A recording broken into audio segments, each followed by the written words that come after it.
Yeah, well, I made a couple of changes just to give some opportunity to the seconds boys that played well last week. So I put guys like Paddy Fairley and Connor Fairley back, even though I thought they were okay for us the week before, but I wanted to have a look at, Hazeman was available, a chance for Hamish Gordon, a chance for, who else played? Just trying to see here. Oh, Costa. Costa really impressed me in the reserves the week before, so I thought good to give him an opportunity.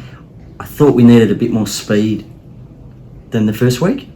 I'm just getting used to our ground because it's a big ground and you need a bit more pace to break the lines and break the game open.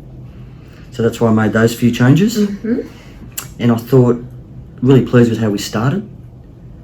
We were kicking into the breeze and we were 3-1 halfway through the first quarter. I'm thinking, and I was really happy with how the boys were up and about and doing all the right things. And for some reason, look, besides Norwood lifting a bit, we went back into our shells a little bit, and before we knew it, they were back level at quarter time.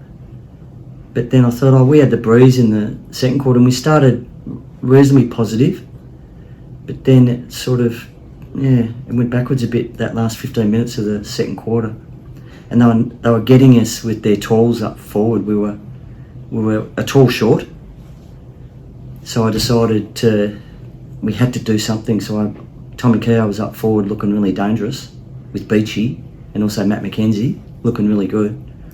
But we couldn't get the ball to him in the second quarter. I'm thinking, geez, this game's getting away. It was like they blew it out to about 15 points pretty quick when we were up. And so I decided to put Tommy back, and I reckon that was a really telling move to make because Tommy was just fantastic back there. Because one of their players had kicked about 4 or 5 goals in the first half, at number 18. Yeah, so we needed to shore him up. And with Tommy going back there, just the matchups looked better between him and Josh. So we didn't get beaten with that guy. I don't think he got another goal for the game. So that was a pretty telling moment. Then at halftime, clearly I wasn't happy. So I just decided I didn't plan on going in to actually give them a bit of a rev up, but they're looking at me with blank faces. And I just sort of got the knot in the belly and decided to have a little bit of a old-fashioned go at them. And clearly, but I reckon I also spoke in good terms about how the game was going. We were clearly going backwards with clearance, so we needed to address that. And then they were getting us on turnover as well, so all the key indicators were going their way. So we needed to turn that. So we decided to change up. Kenny Carpney went into the middle. Joel Stevens went into the middle, and that made a big difference. Angus Rana got, I don't know, we kicked 3 goals in 5 minutes at the start of the third quarter. And I reckon Angus was telling in all those. Just got a bit of a lift, really jumped up high at centre bounce and got us going forward. And before we knew it, we were back. I think we were in front within 5 minutes. So that was a really good response by the boys to do that. Then I felt Norwood responded again, and we missed a couple of opportunities when we had the ball going forward. Josh Gore had the ball in the middle of the ground, and he had Isaac Johnson running forward, and we had 2-on-1 forward, and he kicked it over his head, and they were able to mop it up. So it was a little bit disappointing. But look, we hung in, and by 3/4 times then he kicked the difference, and we sort of meandered a little bit at the start of the last quarter, but they didn't put us away. They missed a few shots at goal. So we sort of stayed within striking distance. Then Mitch Maguire kicked a ripper goal from, when he ran through the 50. And it sort of just sparked the team. And they thought, gosh, we can actually win this game. So I thought that was really, really good that they sort of pushed to try and win the game themselves without, we didn't make a big focus of winning the game as such, but finishing off well because we didn't finish off well the week before. Yeah, so that goal got us going, and then Beachy kicked the freaky one. God, he played a ripper game, didn't he? How good a player is he? Kicked 4. It's only his second game in 12 months. Didn't take him long to get going, did it? So he sort of inspired us, I reckon, in the end. And then Josh Costa coming in and kicking that last goal to put us in front. And there was still another 5 minutes on the clock. So I thought we did well to hold it, although Josh Gore could have helped us if he hadn't dribbled that ball through and kicked it, because that would have put us, at more than a kick up with a few minutes to play. And then they took it all the way up the other end and kicked it behind, so that was a bit fortunate that they didn't score. But I thought we then played pretty smart, keep the ball off them, and Boyley just slowed it right down at the end there, and the big long kick down the wing, and so on went, and everyone was pretty happy. So I thought really positive performance. Oh no, I just thought everyone lifting after half time to bring their best version of themselves was really important. If we can be a good team, we'll play like a good team, and we'll get the results.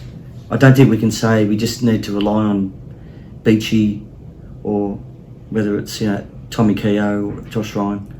Sure. Though I thought our leadership was pretty strong, to be honest. When you got Beach, Ryan, Keogh, Logan Hill all standing up pretty much after half time, not accepting it going against him.